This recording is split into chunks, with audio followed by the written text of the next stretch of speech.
इथिओपियामध्ये ज्वालामुखीचा उद्रेक झालेला आहे आणि इथिओपियाच्या या ज्वालामुखीच्या उद्रेकामुळे भारतावरती कसा परिणाम झालेला आहे तर भारताची जी विमान सेवा आहे ती विमान सेवा विस्कळीत झाली आहे। गुजरात मार्गे राखेचा भला मोठा एक ढग हा भारतात आला।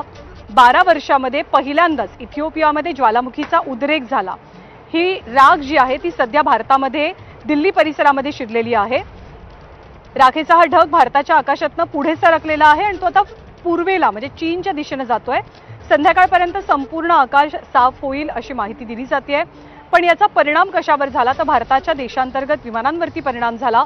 एअर इंडिया, इंडिगो, अकासा एअरची अनेक विमानं रद्द झाली। एअर इंडियानं काल 9 तास 4 विमानं रद्द केली आहेत। दुबईवरनं मुंबई, चेन्नई, अलाहाबादला येणारी विमानं रद्द करण्यात आली आहेत तर दम्माम, मुंबई, दोहा, दिल्ली ही विमानं सुद्धा रद्द करण्यात आली आहेत।